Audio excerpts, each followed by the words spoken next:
So I referenced a bit in the meditation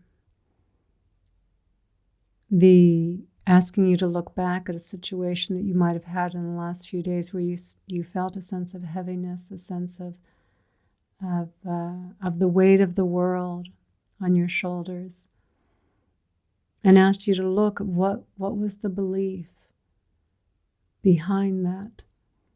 What was bringing the heaviness? What was bringing the weight? And it's this belief in our thoughts to be real. A belief that our thoughts are accurately portraying our experience. But our thoughts are just made up of perceptions. Our perceptions constantly changing. Our perceptions, how we're feeling in this particular moment. How we slept the night before. Whether we're hungry or not. Whether we've just come off of a string of disappointments. Right, so our current mood always changing, our past memories and experiences. And strangely enough, also always changing the way that we're viewing them. And our views and our opinions and our beliefs, which are also always changing. But it's so easy to get stuck in that perception, in that thought, believing that something right now, that there is this added weight that we're carrying around. We all have challenges. I know we all have challenges on this call. Everyone faces them. I mean, there's periods in our lives when we don't, but then, of course, things come along and we all have challenges. And I think it is really important for us to remember the way our thoughts are framing what's happening is where the weight and the heaviness and the feeling that maybe the feeling I can't take much more of this, the feeling of how am I going to handle this in an hour or 2 hours, because we're always projecting it out into the future as well. Just making that weight even heavier, even heavier. And this is where our mindfulness practice comes in, to notice what's happening. Because you might just be walking around your house, imagining what's happening, but not really happening. Whatever we're thinking about is not, it's never happening the way that we think it's happening. It's usually something in the past or the future, or even if it's commenting on something that's happening in this moment, we're exaggerating it based on our perceptions, based on this filter that we all have of our current mood, our memories, our past experiences, our views, our opinions, our beliefs. Everything getting filtered through there, not reality. And of course, at the center of all of that filter is the me, the center of the universe. How is this affecting me? And we can walk around all day in this frightened state, all bundled up, tense, having fear in our minds, feeling like it's just too much, the weight. And not even recognizing we're the ones that are constructing this. Because it's a habit. It's just a habit that we keep playing out over and over. Different plots, different characters, but we just keep playing this out over and over and over. And often it often starts with a thought. Sometimes it just starts with a feeling, just feeling a little bit down. Your energy's a little bit low. You've had a busy morning. You've had a lot going on. And then through that, the filter, right, the way we start perceiving it. Oh, something must be going wrong. Let me start looking for a problem. Ah, yes, that's the problem. When sometimes it's just, tiredness arising. Low energy arising, or maybe low energy falling, right? Right? Just recognizing, that's all that's going on. Just a change in feeling, right? I don't have to create some story around this. I don't have to tell myself anything that's wrong. I don't have to look for anything that's wrong. Just to recognize, just a little boredom arising, a little bit of a lull in the day, right? Most of our days are made up of mundane moments. Most of our days. It doesn't matter who you are. You could be Jennifer Lopez, Taylor Swift, George Clooney. Everyone has mostly mundane moments in their day. Of course, you have exciting moments, and we have, unpleasant moments. Mostly just mundane moments, going about our day, doing things. And that's when the mind just starts spinning around and then creating, kind of whipping up this heavy cloud over our heads, turning just a mundane, neutral moment into the weight of the world that we start carrying on our shoulders. And so being mindful, recognizing that, coming in and feeling, just tiredness. It's just low energy. It's just mundane moments.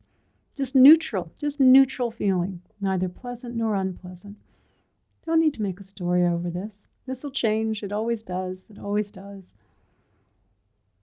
Right? So coming in and really experiencing, feeling what's going on, feeling more, less storytelling around the feelings. And you'll find when you come into the feelings of whatever it was that was going on, or you perceive to be going on, the weight suddenly becomes much less. The best Weight Watchers plan ever. You instantly lose 30 pounds, 40 pounds of worries just by coming in and feeling, it's just tiredness. It's just feeling a little bit of overwhelmed. I was a little bit overwhelmed back there, that's all. I don't have to beat myself up about it. I'm human, right? We can feel these things. And coming in and feeling, it's like, that's all that's going on. And you can just feel that even amongst a difficult situation, you can feel that sense of lightness already. You can feel it unloading.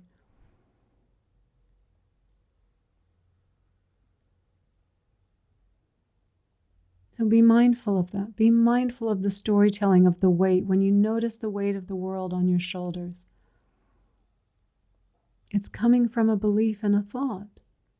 That's where it's coming from, not the situation. It's not the situation, and I'm not suggesting you're not in a difficult situation and you don't have challenges. I'm not suggesting that. But it is our belief in the way we are framing it through our thoughts, our perceptions, that makes it feel so heavy and oppressive. And why make it harder on ourselves, right? Why make it harder?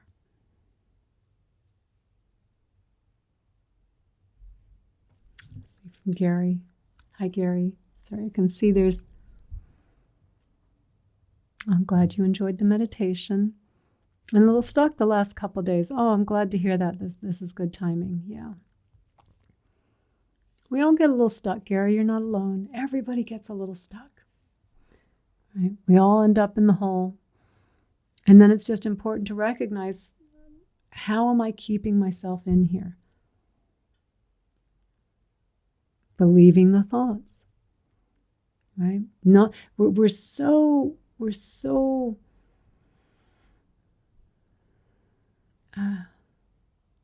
we so want to find solutions to our thought-created problems. Most of the times there is no problem. It's just a thought-created problem. So then we look for a thought-created solution to create a thought-created little me, the ego, the separate self, that will be happy for a few moments until it comes up with another thought-created problem. Again, not suggesting we don't have things that need to be dealt with, things that need to be done. So much of the time, the challenges that we have in life, time is all that's needed. So many times, it's just time, and it works itself out. But we spend all that time in our heads trying to find the answer because we don't like the uncertainty of the situation, when we didn't need to do anything at all. Or pushing us into an answer too soon because we just cannot stand the uncertainty.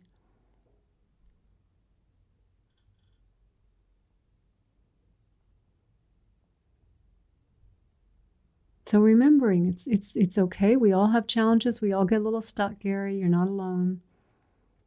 You're not alone. I just want to read your next comment.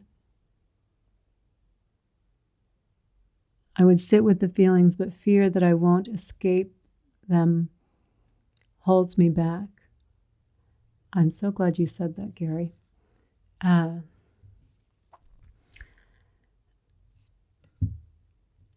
just want to read that one more time. But fear that I won't escape them holds me back.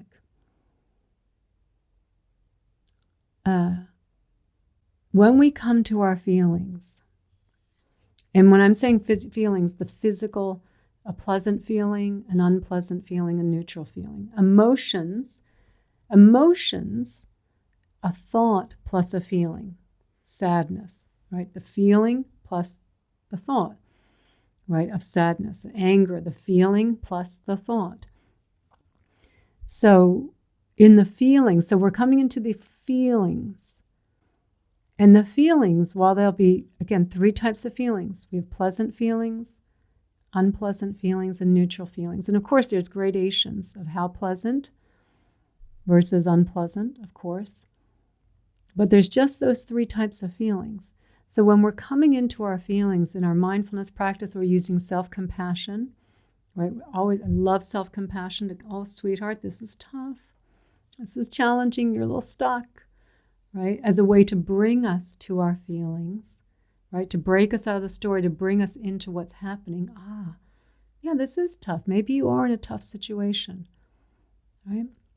And to come in and feel it, but not to feel it with the idea that I'm doing this to get rid of it, because then there's still resistance in there, right? Anytime you bring resistance into into anything, any aspect, anytime you are bringing resistance, you are whatever is stuck is going to remain stuck. Because that's the reason it's there in the first place. You're resisting it. You don't want to feel it. Most of us do not want to feel unpleasant feelings. And of course, it seems so like, well, of course we don't want to experience unpleasant feelings. Like, no one's signing up to sleep on the bed of nails, of course. And I wouldn't sign up to sleep on the bed of nails. But I do have this human body. And there's aches and pains sometimes.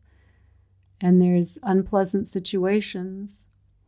It's a part of life. Everyone experiences it. Doesn't matter who you are. Everyone experiences it.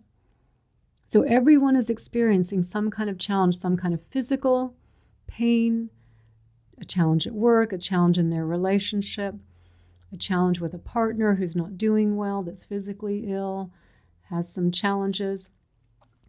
Everyone has something that they're dealing with. May not be every day of the week, but we all in periods of our life experience these things. This is a part of life. And the more we deny the feelings, the more we say, I'll come into it to feel it so it goes away, that's still resisting. It makes it worse. If there was a magic wand I could wave and say, let's just take it all away, like, great, we do that, but you can't. The only way out is in. And to really accept, to come in and feel. When you really come in and feel what's happening, and in this way, coming in, and where are you feeling the discomfort? Just dealing with the physical sensations or the energy. You could do both. You could call them both. And where am I feeling it? Oh, I'm feeling it in my chest. Is it tight? Is it sharp? Is it dull? Is it throbbing? Oh, it feels, you might say there's a tightness, a pressure there. And was it flat? Is it round? Is it rectangular? Oh, it's all right, being curious about it, like really bringing your attention into the feeling. Oh, it feels maybe kind of oblong right now, and it's kind of, oh, actually now it's shifting. It's a little more over there. Oh, okay. On a scale of 1 to 10, what's the intensity? Oh, it's when you really look at it without the story. Oh, and I do this again and again with people when I work with them individually. What's the intensity? 6, maybe a 7. A minute ago, it was a 10, right, in their minds, right? But when I ask them to look into it, it's maybe a 6, maybe a 7. Okay, where else do you feel it? What's in your abdomen? Oh, actually, it feels pretty okay there. There's a little tightness over there. Okay, is it sharp? Is it tingly? Like trying, and so walking yourself through this with curiosity, describing it. Oh, what's the shape? Is it moving? Where's this back up in my chest now? So this is what we mean by coming into the feelings, right? I think sometimes we think we're coming into the feelings, but especially if we're coming in with that thought, I'm doing this so that it'll go away, it's not going to go away. It's not going to go away skillfully. It will eventually, of course, everything's impermanent, but it didn't work its way through with wisdom. You didn't work it through skillfully. So it will come back again.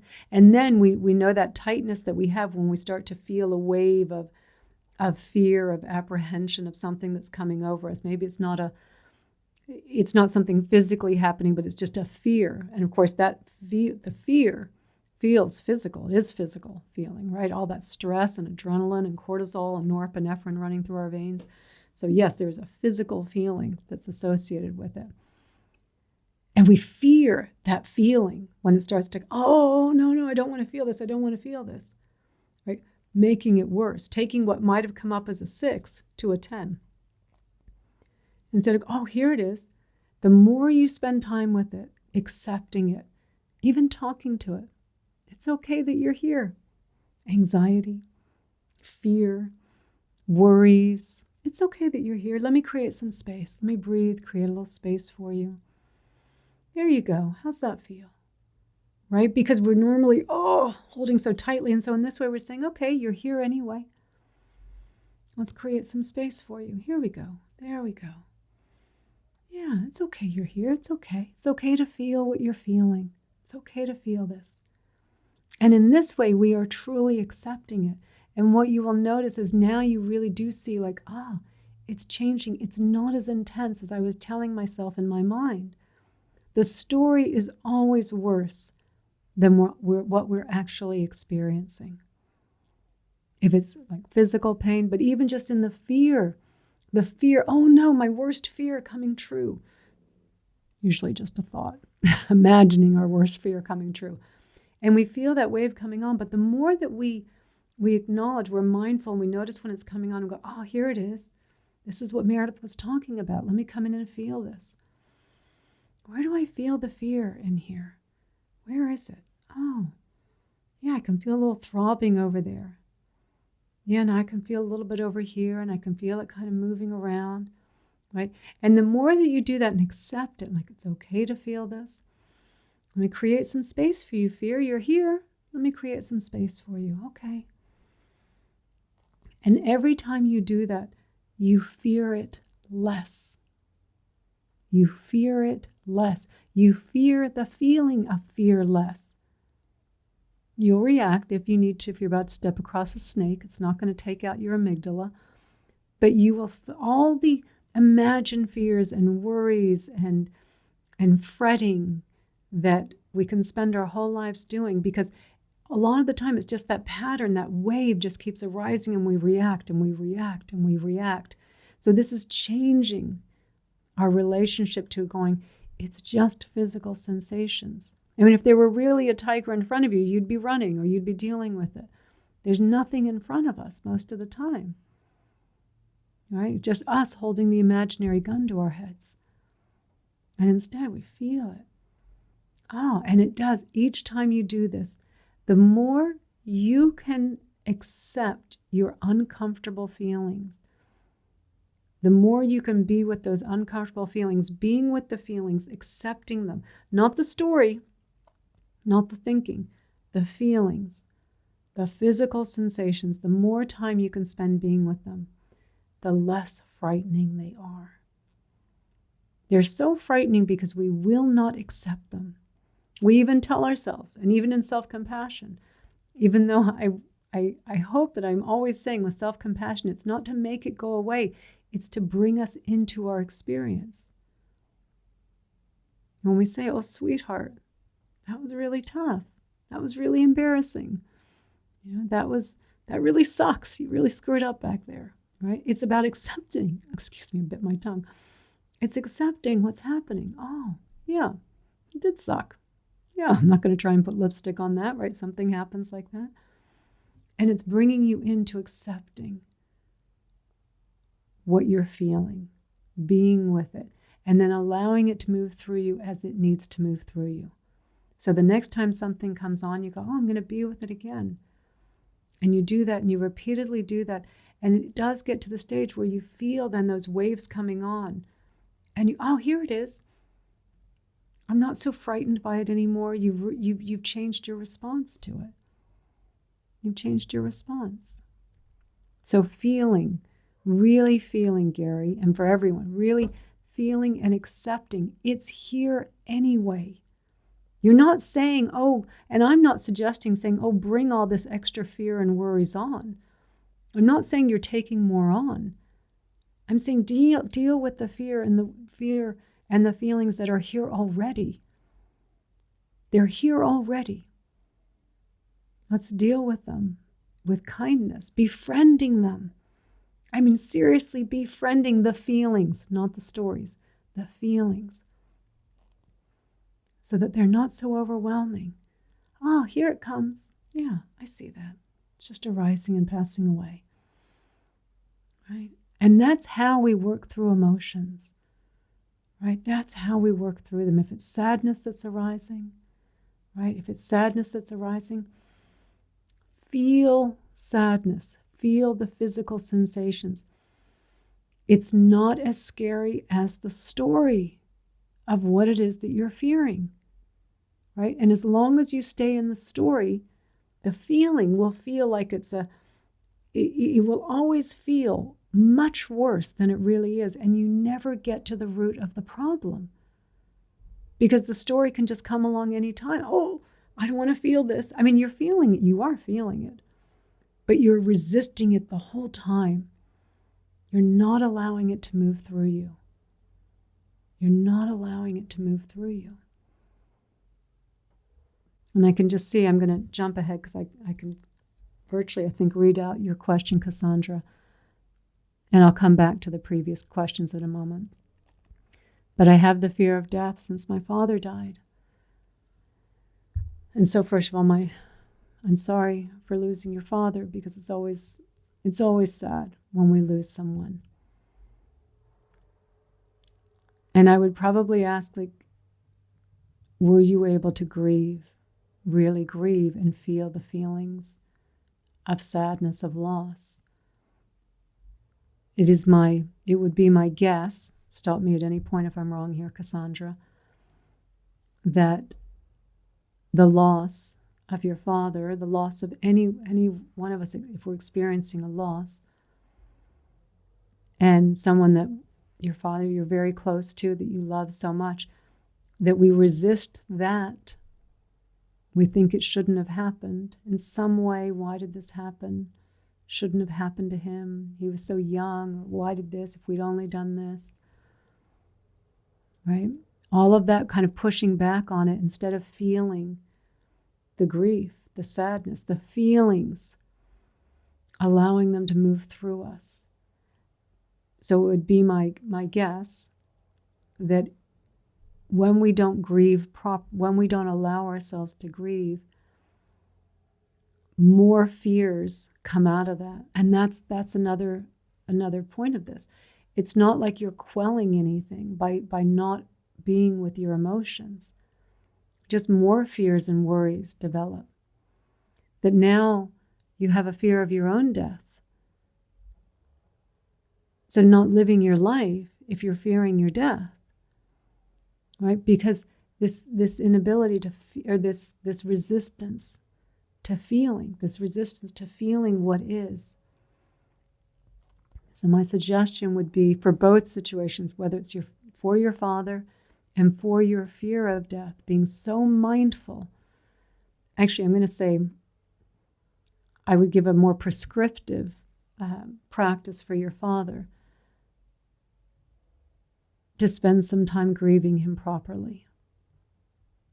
And to Rose, you're saying the same thing. Rosa, sorry. spend some time grieving them, even if it was 10 years ago. Maybe the grief wasn't allowed to express itself. And I've offered this practice here.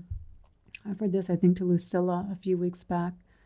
And we talked about it on one of the classes here. When we're grieving someone, to set a time, like if it's first happened, of course, you're just going to be with it. You're going to practice being with the grief then. But if it's happened a while back and you haven't dealt with it, set some time where you say, okay, this Saturday morning I'm not working. I've got some space. I'm going to get my dad's favorite cup of coffee or his favorite cup of tea, his favorite juice. I'm going to put it out. It's like doing a little ritual ceremony, right? Saying, here's your drink, Dad. And I've got my coffee, I've got my tea, and I'm just going to sit and talk to you. I'm going to say all the things that I wish you were here, and I miss you, and all of these things.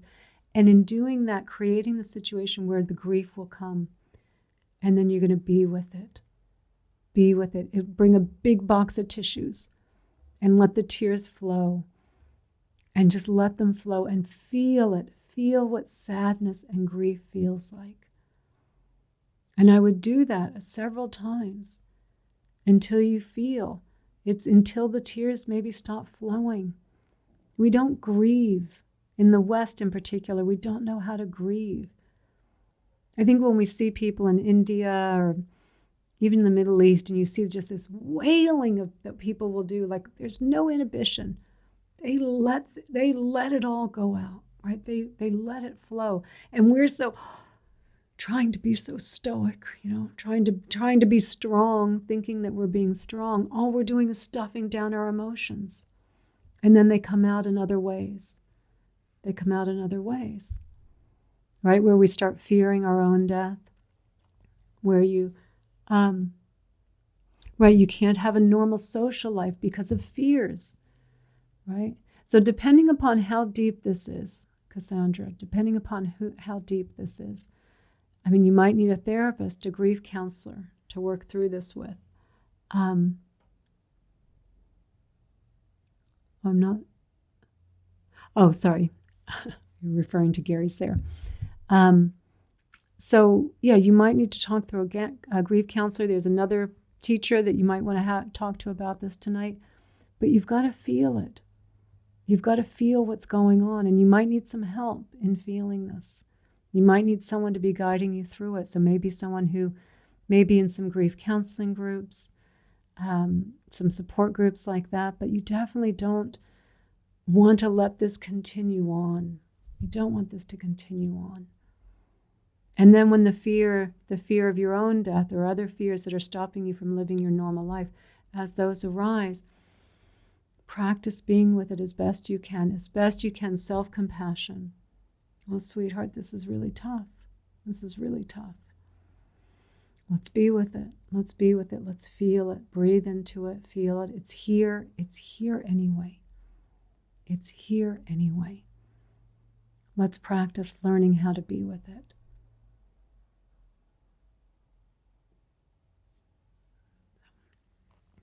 And go back and just see some of the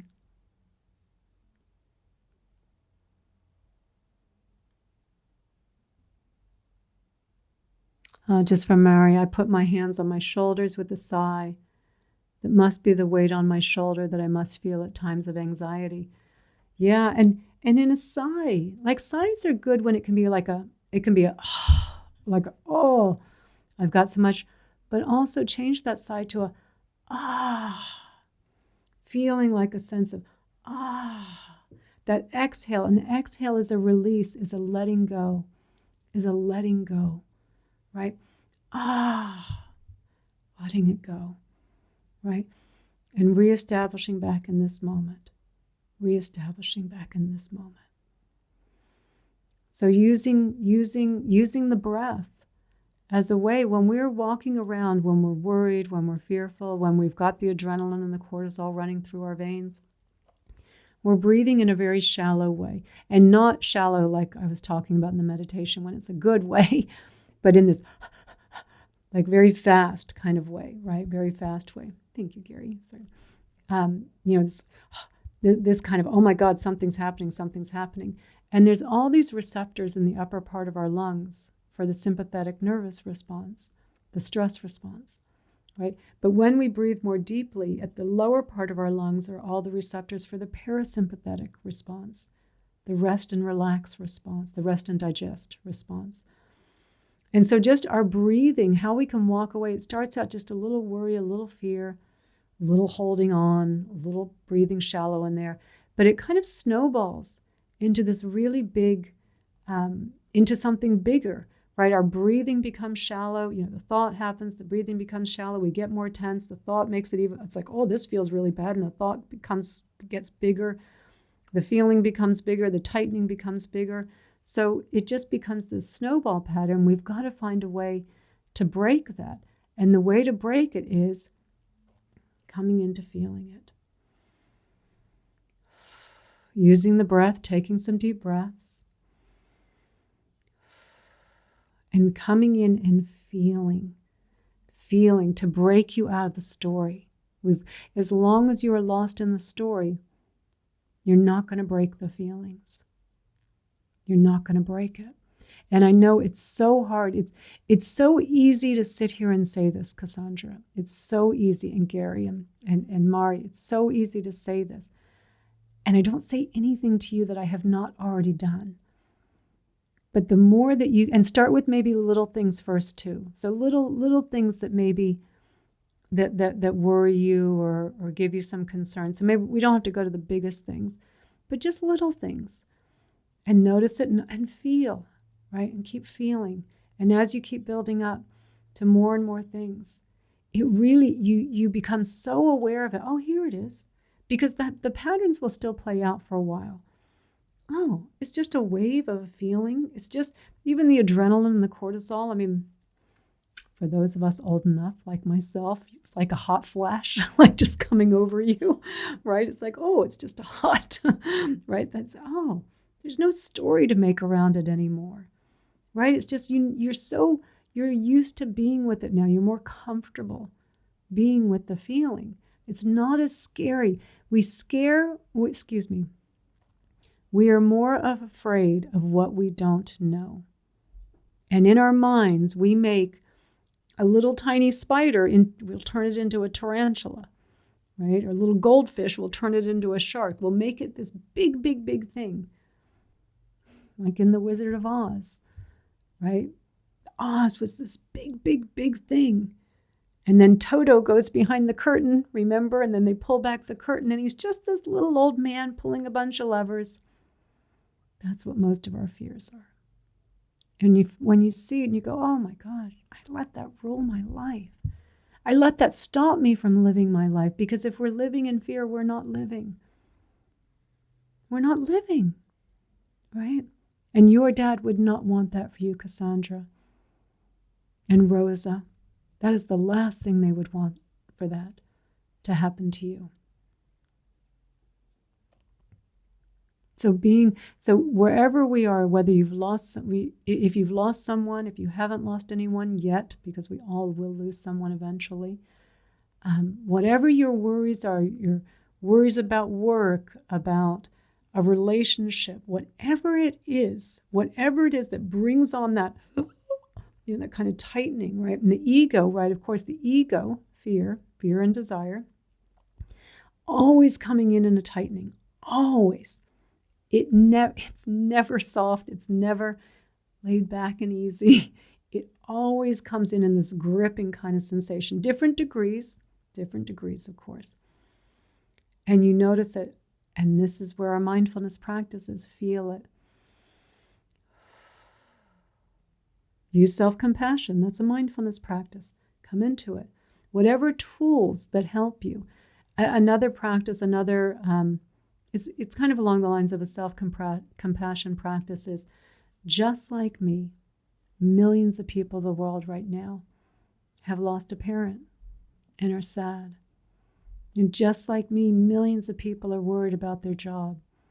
And just like me, millions of people around the world right now are going through a breakup. Just like me, millions of people are just having fears about themselves, worries, doubts, whatever it is you are experiencing. Millions of people around the world are experiencing the exact same thing, exact same feeling, the exact same thing.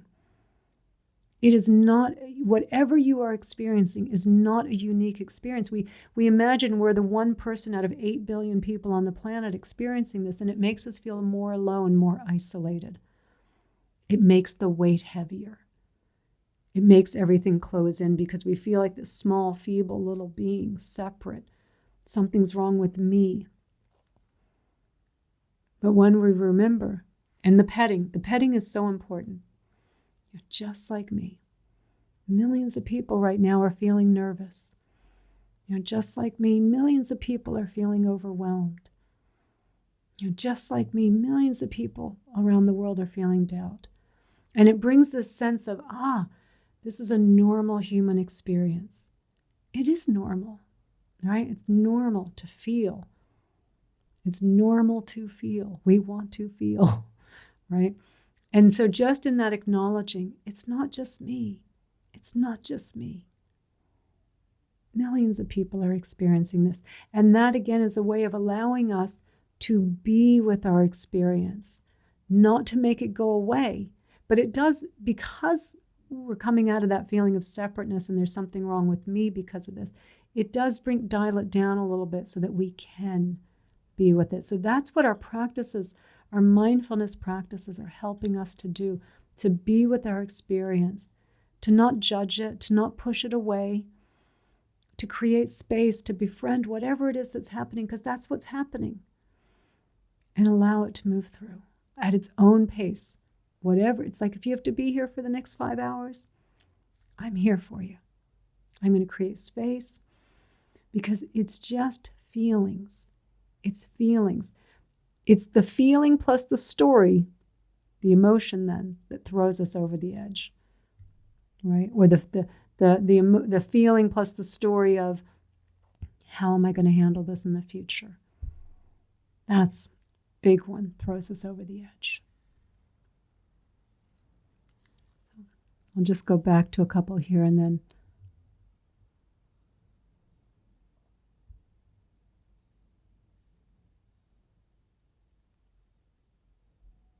Oh, sorry about creating a group. It sounds like, though, this guy Denzel might be a little more focused on that. So maybe if he doesn't, send me a message and I'll create a group on this.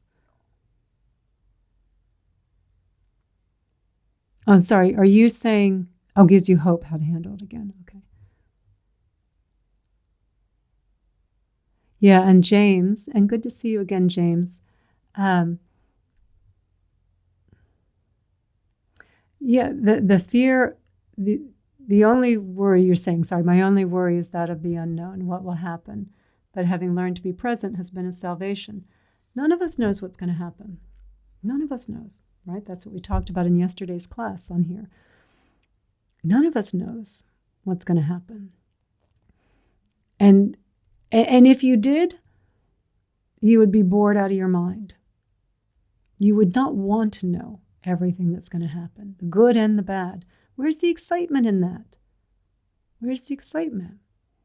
When you go to a movie, you don't go in to watch the last 10 minutes and then go back to watch the first 2 hours, right? The excitement in the movie or in the reading the book is seeing how it all plays out, watching the protagonist, right? Oh, the adventure. Oh no, things are going against them. Oh, look here, they're coming back. It's working out. Will it work out? Will it not work out? Right? That's right. That's the adventure. We want the adventure. Right? But a worry of the unknown, like that's unlimited. We could spend, we don't know what's going to happen tonight, next week, next year. And you can frame it that way through worry, or you can frame it through the lens of, I don't know what's going to happen. I'm going to be present. Like you said, I'll be present. And let's see. Let's see. If you are on this call, most of you on this call are probably living in countries where you have relative peace. Not everyone is experiencing that. Where you have a computer, you have the time to be on a call like this. There's the inclination, the wanting to be on a call like this. that you have all of those conditions. Things are, and not to say that you don't have challenges, but you're not doing as badly as we think. As we think, we have pretty good conditions. And the unknown is not something, I mean, if I were living in, I don't even want to say some of the places that are going through wars right now, like, yeah, their unknown is a little scary. And you know what? They're also staying present because they have to stay sane. They're almost forced into it.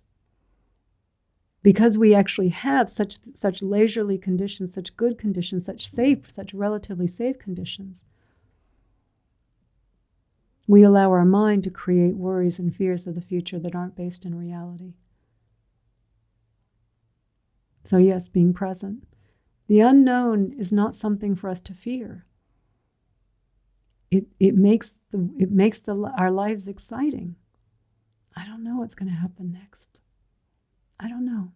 But I know that the more present I am for whatever it is that's arising, good, bad, or indifferent, I enjoy it. I enjoy the good. Yay. Gratitude. Yay. The neutral. Okay, no problem. Nothing's going on right now. And the unpleasant, it's like it will pass. Whatever it is, it will pass. I can be with the feelings of whatever it is because it will pass. It won't last. It won't last. The unpleasant feelings, the grieving, right? The sadness, like when we're really experiencing real things that are happening, they don't last. They're not permanent. And we grieve in sadness because we've lost someone that we love. It's proportionate. Our grief is proportionate to how much we love that person. And we know there will be a point when eventually that grief will not be so overwhelming, and we really can be just so grateful that we had that person in our lives at all. Still letting them, still if it's your mother that passed or your father that passed, still letting their presence, their being, which is in you, right? In you, you are still, you are the continuation. And still doing things to honor them, to keep them around, their memory, their wisdom, their love. Little rituals. We did talk about that, I don't know, maybe 4 or 5 weeks ago on the Sunday Sangha on Insight Timer. Like little rituals of things that we do to keep those that are, just because they've passed doesn't mean that we don't want to keep them around us, right? Images, altars, putting out a cup of tea, their coffee once a week, doing something to kind of keep them there, right? Changing our relationship, right? Like people would go to graves, right? And down here, and I brought it up, the reason we discussed this in a class a couple of weeks back was, it was just after the Day of the Dead down here in Mexico. And one of the rituals that I've seen some of the locals do down here is they put out an altar of those that have passed, and they do put their favorite drink on there. In the morning, they'd put a coffee, maybe in the afternoon, a cerveza, maybe at evening, a shot of tequila or something. I don't know. I remember my vet had coffee out in the morning, and he said he would put a beer later. And it was a way of honoring them and like keeping them closer to us still. So there's things that we can do as well, right? But it's being present. It is the whole thing here, what we're talking about, is being present with what is. I'm not saying, oh, you could walk through this door and sleep on a comfy bed, or you can have this choice of a bed of nails, right? I mean, given the choice, I'm always going to take the comfy bed, of course, right? If someone's giving me an upgrade to first class, yeah, thank you, I'll take it, right? We're not pushing back on pleasant conditions, but I'm not saying that we are moving towards the unpleasant conditions, making more of them. What I'm saying is they are coming anyway. They are actually coming because so much of our fears and our worries, again, so Cassandra, please know I'm not talking, and to James and to anyone who's lost someone who's dealing with it, I'm not talking about those situations, but for all of the self-created suffering, exclusively self-created, things that are not happening. We're just imagining fears. We're imagining things going wrong. We're imagining what people think about us. We're imagining how someone has harmed me, even though, and maybe they did, but it's not happening now, right? Just all of that self-created suffering. We create so much suffering. So much suffering. We're just constantly lost in our thoughts, imagining things that are happening that are not happening, and missing our lives. Missing the joy that's in the simple little moments of our lives. In all those little mundane moments, there's often a little beautiful little moment somewhere in there that we don't see because we're just lost in our self-created suffering. And so to be mindful of that, to be present with what it is that's happening, you've got to let them work their way through. You come to Dharma talks, you meditate, so that then you practice mindfulness. And as it's arising, this is what's arising. It's scary. It's scary. Absolutely, it's scary. It's scary either way. One path leads to the end of suffering. One path leads to more suffering. Let me come into it and feel it. Feel it. You will find, even if you can do, and I'll say this, just take 10 breaths welcoming the feelings. Just 10. Just try it. 10 breaths welcoming the feelings of any kind of suffering. And just notice how that changes in those 10 deep breaths, creating space for whatever it is that's here. Breathing into it, allowing it to be here. And just notice even after 10 breaths, how it dials back a little bit. It's not necessarily gone, and we're not doing it to bring it to make it go away. We're doing it to bring you into your body and out of the story. Okay. We'll go back here.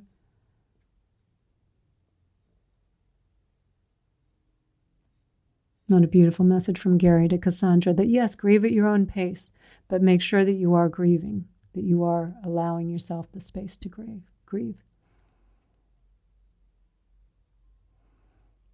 And just adding on to Cassandra, it's a difficult story between my father and me.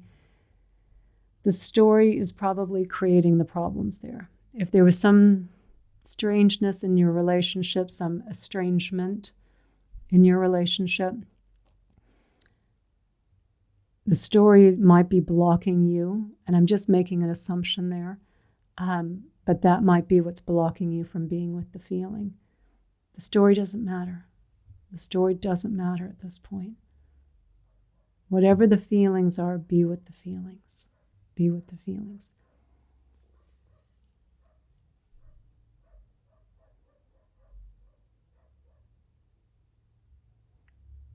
Oh, beautiful. Some beautiful walking meditations on IT. Thank you for suggesting that, James.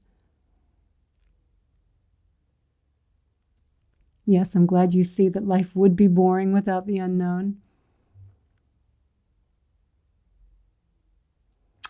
Okay, so Gary just saying, my mother's doctor called me and told me that my mom's cognitive functioning is slipping slowly. So I'm expecting to feel grief for her while she is alive. Oh, I'm so sorry. I'm so sorry for that. And that is tough. It is really tough. It is tough. Stay present. Stay present. It's slipping, but she's still here right now. And be grateful for every moment that you have with her. And when the fear arises of what's this going to look like in the future, that's just bringing, it's not happening yet. So it is going to take, I'm not sure, maybe this is what got you stuck in the last few days, getting this phone call. So that's a big knock to take, right? To hear the news of that. Be with that, give yourself a few days for that the shock of that news to absorb into your nervous system. But still be with the feelings. It doesn't change anything else that I was saying. But when we do get a big shock like that, some news we weren't expecting, I do think it's important to honor that and recognize, I wasn't expecting this. And I need to be with it, and I need to be kind to myself, and I need to be present with my feelings and just allow this to absorb, allow this to settle in, but not to go to the worst case scenarios, not to let your mind go there. Be here now. Be here now with what is, that she's here now. Be present and be kind to yourself. And my heart goes out to you and to Cassandra and Rosa and Mari and everyone, and James, who was saying that everyone loses someone or has someone who's declining in health. If you don't have it now, you will at some point. And it is very gut-wrenching to see that someone we love slipping away. But the more we can be with her, be with what's happening, and when you're with your mom, just to be present with her, to be with her, be with what's happening, to be with the feelings, not pushing back on it. This shouldn't be happening, because it adds stress to the other person as well when we're uncomfortable being with it. So again, it's about us learning to be okay with it, to find some spaciousness in there, to be more with the feelings, which ground us in the present moment, so we can be present when you're with her, to be present. Quality versus quantity, quality time, right? So give yourself, if this was what got you stuck the last few days, give yourself some space and time here, Gary. It takes a little bit for us to, oh my God, kind of be settled with the news, with this new information. But do your best to be present. Do your best to feel. Do your best to be here with what's happening. Be kind to yourself. Be so, so kind to yourself and gentle with yourself.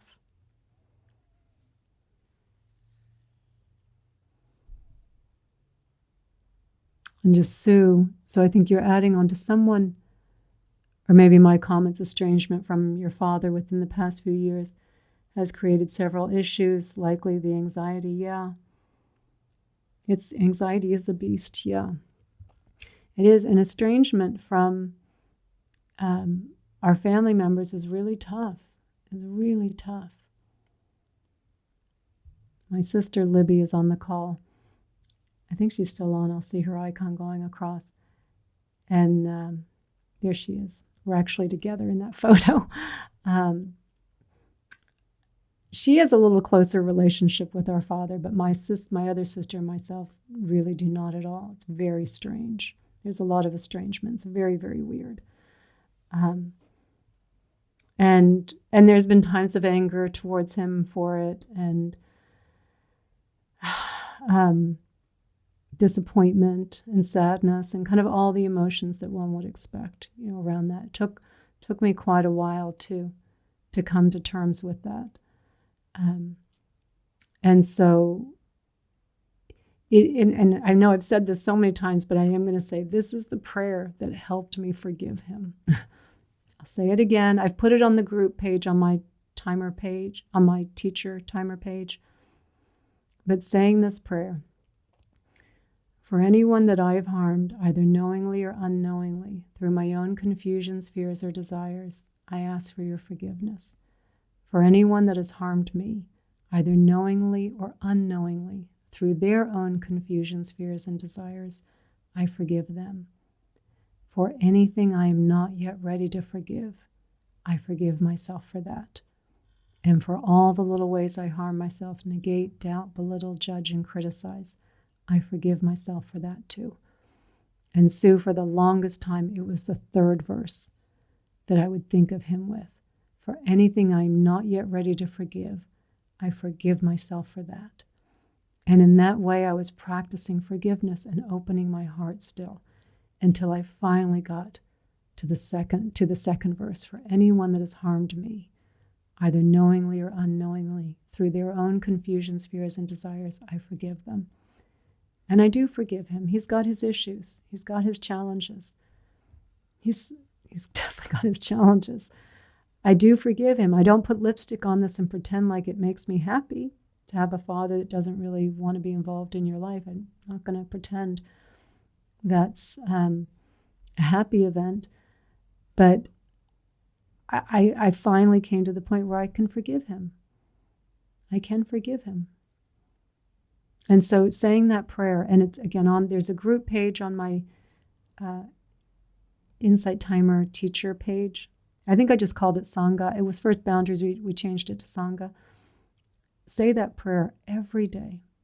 Every day. And that in conjunction also with the class we did yesterday on Insight Timer, on Sunday Sangha, again, seeing everyone arising through their causes and conditions. So I would say it was probably those two things seen together, the constant saying of the prayer and the really seeing everyone is arising through their causes and conditions. And I'm not the only one, and you're not the only one, Sue, that has an estranged relationship with their father. Many have them with their mother, or it's a mother having, or you're the parent having it with their child. There's a lot of that going on. And we feel so isolated. We feel like we're the only ones in the world that are experiencing that. And you're not the only person in the world. Lots of people are experiencing that. And we do have to find some semblance of peace with it, some semblance of being okay with it. Yes, so include the prayer in your practice. It's a beautiful prayer. And forgiveness, James, you had mentioned that yesterday about forgiveness, is such an important part of our practice because we can really hold on to anger and resentment. And so saying the prayer, but again, so important, again, understanding that every single one of us are the result of our causes and conditions. Every single one of us. And I think about in my own situation with my father, like he did have some odd causes and conditions growing up. And he's got a lot of insecurities, and he's suffering. I would say he's suffering. And it's not like I look at him with pity and go, oh, he's suffering and I'm not. It's just that understanding. Yeah. He's who he is. It's not, even as hard as it is to imagine, like your father, it's not personal. It's not personal. And it takes us a while to see that. The prayer will really help open up your heart. And as I always say, when our hearts are open, those wisdom teachings drop right in. We start to see, the more you can open your heart, the more you can say, for anything I'm not yet ready to forgive, I forgive myself for that. The more you can open up, seeing the wisdom teaching of dependent co-arising, of how things are all arising, causes and conditions, the two of those together, it's all of a sudden you just see it and you let it go. And you let it go. It doesn't mean it's a happy situation. It's not going to change it into that. But it's no longer you're holding on to the grief. You're no longer holding on to the pain. Yeah, everyone is who they are. So I'm with you, Sue. I'm with you on that. It's a tough one. It's a tough one. And my other sister, Allison, and I had spoken many years ago about this, saying, like, how are we going to feel when he passes? Because neither of us have a relationship with him. And we really had to talk about, like, oh, like, is that going to be tough? And we both thought, like, we try. I know I tried. I tried many times. And I feel like I tried. So, I mean, I don't really know how I'll feel, but I don't feel any regret about that because I wouldn't have done anything differently. I'm referencing again our Sunday Sangha yesterday on Insight Timer. So, yeah, don't worry about that. Don't worry about that, Sue. That's, again, the mind going out into the future. The mind going out into the future about how you're going to feel. I would suggest trying to find that forgiveness and opening in your heart. That will guide you as to what you might need to do now if there's anything to do. That will guide you. The worrying doesn't help. The worrying it's not leading to any positive actions. The worrying, if anything, tends to make us more paralyzed and more kind of holding into our anger and our hurt. It doesn't lead to any positive actions, but the more that we can forgive and let go, then we might even lead to a positive action. It might lead to a letter that you write. Say, I know we have this estrangement. I did write something like that to him once. It was And I got the weirdest response, so I know I tried. I know I tried. But you might want to write some. So if you ever decide to write something and just to say, like, I know you love me, and I know this is kind of odd that we don't have this relationship, or however for you it would sound right. Don't expect to don't expect anything. You're doing it just because you want to say what you want to say. Right? So, but I do think our actions, when motivated through a place of forgiveness, of an open heart, there's a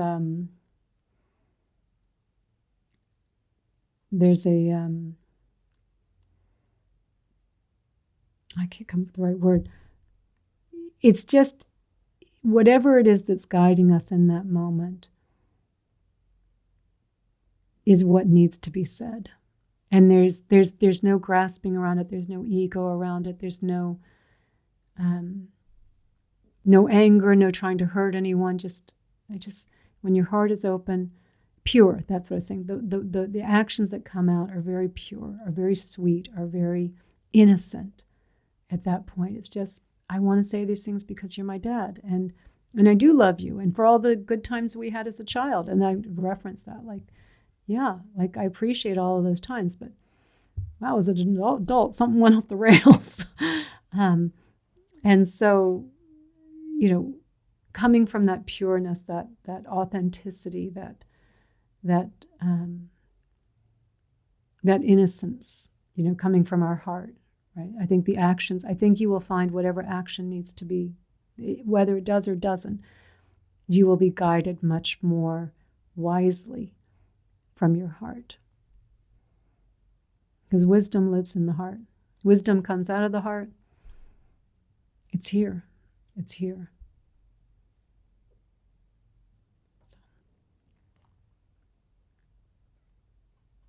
Okay, so maybe we should bring our time to an end here.